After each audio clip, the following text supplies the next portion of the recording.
Cycle tracks గా tech వీధులు నగరవాసులని గుప్పిట్లోకి తీసుకుంటున్న సైక్లింగ్ ట్రెండ్. పూర్తి వివరాలకు చదవండి రేపటి సాక్షి దినపత్రిక. తమకు న్యాయం చేయాలంటూ వరద బాధితులు ఎన్టీఆర్ జిల్లా కలెక్టరేట్ ముందు ఆందోళన చేపట్టారు. వరదల్లో సర్వం కోల్పోతే ఎన్యూమరేషన్ చేయలేదంటున్నారు వారు. సచివాలయానికి వెళ్తే కలెక్టరేట్కి వెళ్లమంటున్నారని, కలెక్టరేట్కు వెళ్తే సచివాలయానికి వెళ్లమంటున్నారని అధికారుల తీరుపై ఆగ్రహం వ్యక్తం చేశారు.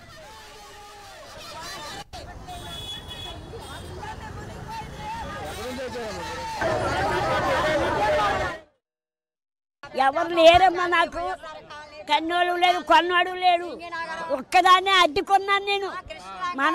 మనవడేమో ఎక్కడికి వెళ్ళాడు. ఆ మనవడు వచ్చి నన్ను ఎక్కడ తీసుకెళ్ళిపోయాడు. ఊరు నుంచి పడిపోతావు, చచ్చిపోతావు, నువ్వు కన్ను లేవు, కాళ్ళు లేవు, నువ్వు ఎక్కడికి వెళ్తావు, చస్తే చదువు కానీ బతుకుతుంది కానీ అని తీసుకెళ్ళిపోయాడు. ఊరు తీసుకెళ్ళిపోయాడు. ఆ ఊరు వెళ్ళిపోయాను. నాకు ఎవరు ఏమి ఇచ్చినోళ్ళు లేరు, పెట్టినవాళ్ళు లేరు, రాయి లేదు, పట్టించుకోవట్లే. నాలాడదాన్ని అసలు పట్టించుకో తోచేస్తున్నారు. నేను వెళ్ళలేదు, మొన్న చచ్చిపోదు కానీ నువ్వు వెళ్ళొద్దు అన్నారు. అది ఏం చేయండి అన్న. నేను మేము గ్రౌండ్ ఫ్లోర్లో ఉంటున్నాము, చంటి పిల్లలతో ఉన్నాము. ఇంట్లో మొత్తం అంతా మునిగిపోయింది. ఎంక్వైరీకి వచ్చారు, ఎంఆర్ వాళ్ళు వచ్చారు, అన్నీ చూసుకున్నారు, ఫోటోలు తీసుకున్నారు. బండి కూడా పోయింది సార్, మాది మొత్తం సామాన్లు అన్నీ పోయాయి. వచ్చారు, చూశారు, ఎంఆర్ వాళ్ళు వచ్చారు, మెసేజ్లు పెట్టారు, ఓటీపీలు కూడా వచ్చాయి మాకు. ఇప్పుడు ఫోన్లో ఎంక్వైరీ చేసుకుంటే నో డ్యామేజ్, లిస్ట్లో మీరు ఇంట్లో లేరు అని చెప్పేసి వస్తుంది సార్.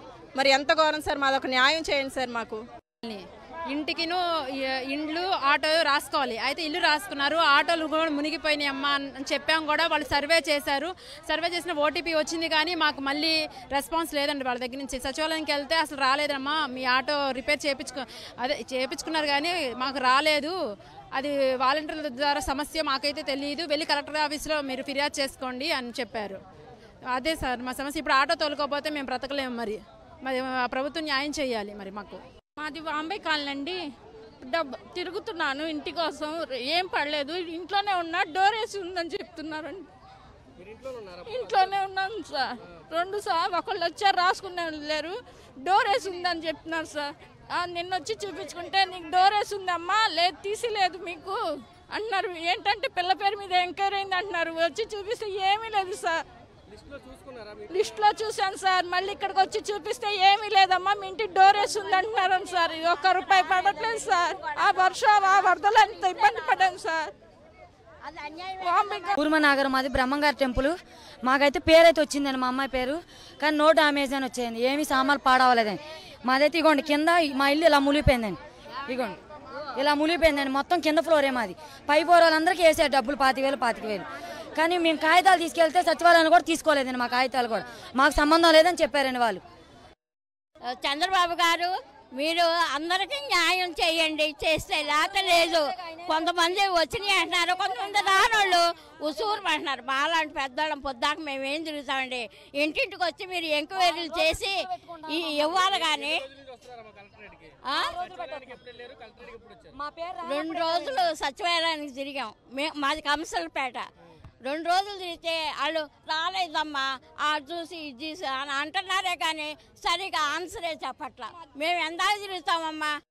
జగన్ గారు ఉన్నప్పుడు బాగా పట్టించుకున్నారు సార్, ఇప్పుడు పట్టించుకోవట్లేదు సార్. వాళ్ళు కూడా వాలంటీర్లు చుట్టూ తిరగాల్సి వస్తుంది, వాలంటీర్ కూడా పట్టించుకోవట్లేదు సార్.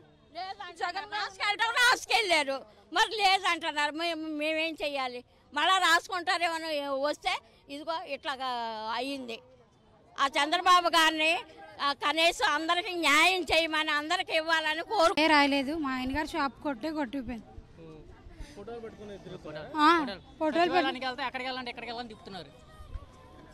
మాకు ఈ షాపే ఆధారం, ఇది లేకపోతే మాకు షాప్ ఇంకేమీ లేదు.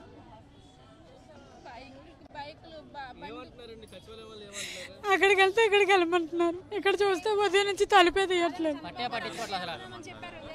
పట్టించుకోవట్లేదు అసలు. ఎక్కడ సచివాలయానికి వెళ్తే సచివాలయానికి అక్కడికి వెళ్ళండి, ఎక్కడికి వెళ్ళని చెప్తున్నారు, అక్కడికి వెళ్ళమని చెప్తున్నారు. సరే అని ఇక్కడికి వస్తే ఉదయం నుంచి తలుపే తీయలేదు. ఇప్పటికి వచ్చి చిన్న బాబుని కూడా తీసుకొని వచ్చాం, 8 నెలల బాబు. మాకేమైనా సమస్య ఏంటండి? మాకు ఈ సమస్య ఉంది కాబట్టి కదా తిరుగుతున్నాం అటు ఇటు. ఇదిగోండి ఇలా కొట్టి, ఈ డ్రమ్లో మొత్తం ఆయిల్ మొత్తం పోయింది. 4 రోజుల నుంచి ఇలా తిరుగుతూనే ఉన్నా బాబుని పట్టుకొని. సచివాలయంలోకి వెళ్ళి మా పరిస్థితి ఇది మనం ఏముందా లేదు చూడమని అంటే అసలు ఎంత కేర్లెస్ గా మాట్లాడుతున్నారు సార్. పిల్లలు బాగలేదు సార్, ఒంట్లో బాగా మేము ఎందాక తిరుగుతాం సార్ అన్నా కూడా మీరు బయటకు వెళ్ళిపోయి చేతులు ఇచ్చేసుకుంటున్నారు సచివాలయ సిబ్బంది. ఎంఆర్ఓ ఆఫీస్కి వెళ్ళాం, కలెక్టర్ ఆఫీస్కి వచ్చాం, ఇటు మున్సిపల్ ఆఫీస్కి వెళ్ళాం. ఒక్కళ్ళు కూడా మాకు రానమ్మా మీ సమస్య తీరుతాను ఒక్కళ్ళు కూడా. నాది కింద గ్రౌండ్ ఫ్లోర్ సార్. ఇదిగో చూడండి, ఇంటికి వచ్చి ఎయిర్ చేశారు, పుట్టతో సహా చూశారు. న్యూఆర్ఆర్పేట ఇంత మటుకి నాది ground floor, first floor, second floor, third floor అనుకోవచ్చు. అందరికీ పడ్డాయి. మేము అనేది మాకు ఒక్క రూపాయి కూడా పడట్లేదు.